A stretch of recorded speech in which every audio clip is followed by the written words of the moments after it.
Those BART commuters are at it again. They're forcing black people to kick them, assault them, steal their cell phones willy-nilly, all because the BART commuters aren't paying attention, all because that issue some kind of irresistible invitation to the fellas to create violence, mayhem, and destruction on BART on a regular basis.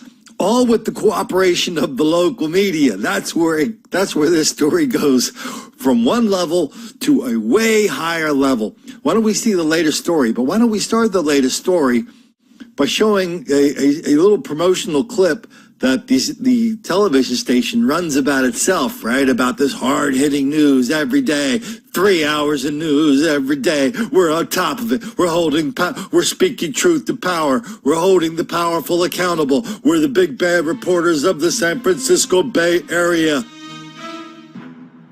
Yet you can't even ask one question about what's happening at BART other than, why are the BART people such bad people for wearing earphones and reading a book on BART? Tonight, Prawn 4 will air 3 hours of non-stop primetime news. At 8, 9, and 10 p.m., bringing you the major news of the day in prime time. Prawn 4 News, 3 hours of primetime news tonight at 8 p.m. So what happened was the victim was by the door with his phone. 4 teenagers come right to the door next to him, grab his cell phone. The snatch and grab cell phone robbery happened at 11 a.m. Tuesday here at the Powell Street station in San Francisco. BART spokesperson Alicia Trost describes how the reaction of the victim escalated the snatch and grab robbery to a violent assault. The victim didn't give the cell phone up, so they struggled for the phone and then came out to the platform. The struggle continues. The victim falls.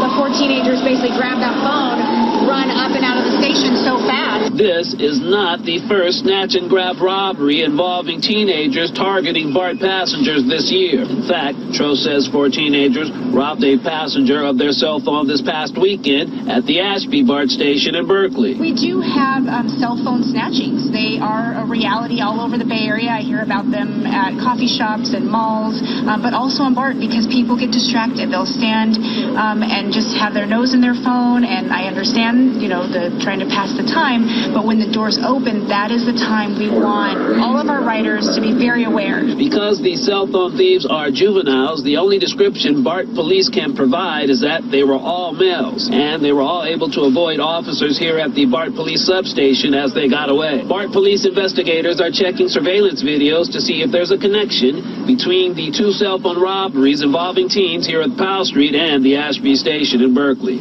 In San Francisco, Hazik Medyoun, Prawn 4 News. So that reporter couldn't say, where are the videos?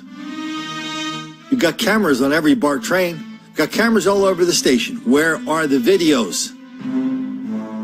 Now, this is how we roll on this video channel, Minds.com. How we roll is, we know the common sense answer, but the common sense answer, the one that makes the most sense, is not...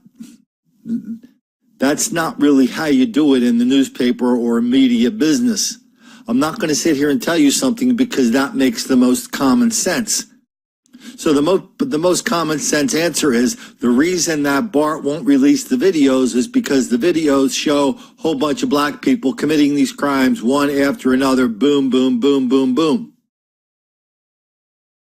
But we wouldn't report it that way unless we knew that was the case. We wouldn't report it that way unless we had an actual BART official talking about why they won't release the videos and how not releasing the videos is putting a lot of BART riders in danger. This video is part of the Holy Grail. And joining us now to talk all things BART, we have BART Director Deborah Allen with us. Thank you so much for being here. And Deborah, I understand you represent Contra Costa on the Board of Directors.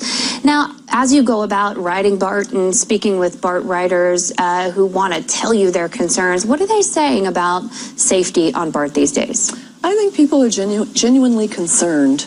They are fearful about the stories that have come out about the recent attacks, the assaults, the thefts.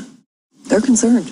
Yeah. Yeah, we've got the April 22nd assault. That was the 40 to 60 teenagers. We've got the June 28th, 4 teenagers, and then June 30th, 10 to 13, teenagers, all iPhone, cell phone robberies. And you're saying people are nervous. Are they happy, or are they satisfied with the kind of information that BART is disclosing about these actions?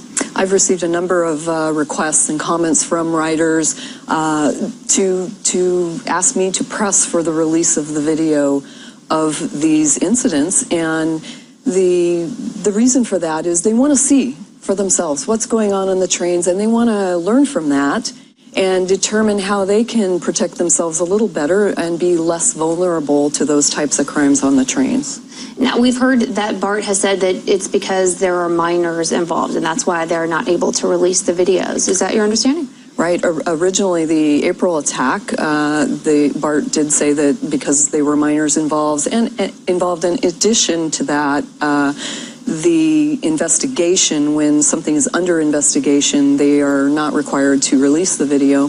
But I've since learned that in that April attack, there was a 19-year-old who was arrested and detained who is not a minor. And so there would be reason for at least the video of that person to be released. Yeah, you would think maybe they could blur the faces of other folks. So if it's not because they're minors, because we know at least one of them isn't, what is it?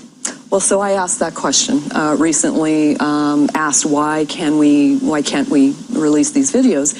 And the answer was initially that, well, normally cities don't release videos of these types of crimes. And I said, yes, but this is BART. People are sort of trapped in this train for a while, right, and they have a right to see what could potentially happen. And the next answer was that to release these videos would create a high level of racially insensitive commentary toward the district.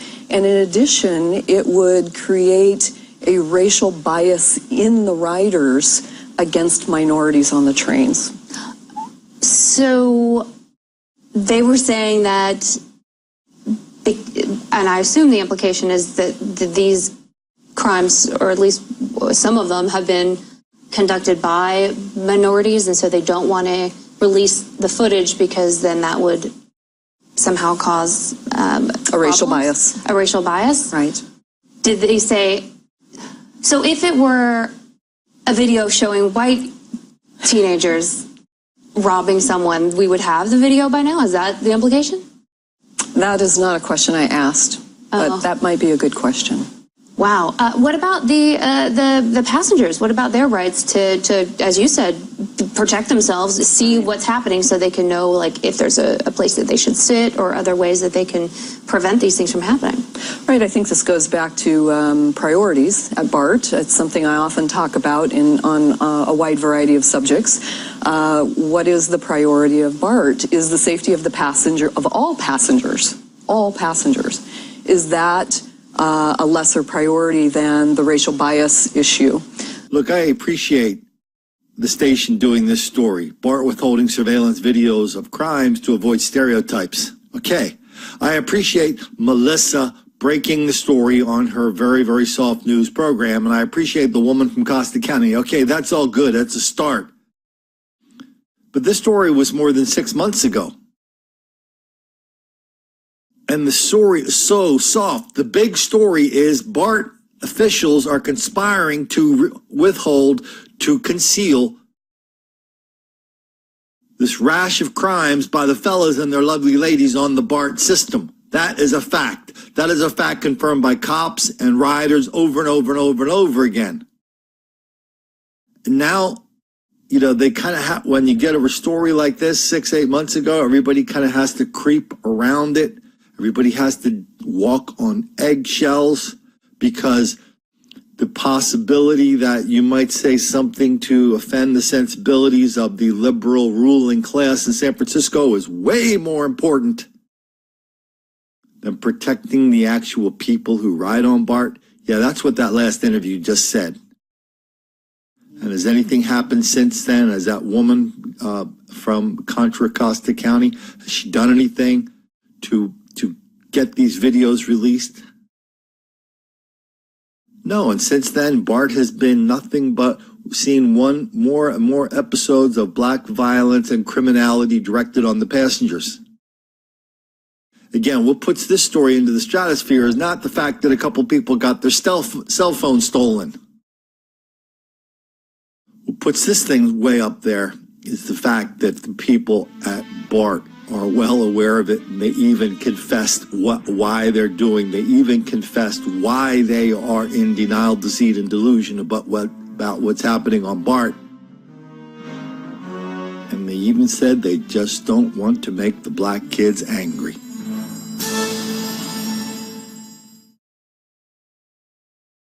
Down with this sort of thing. Careful now.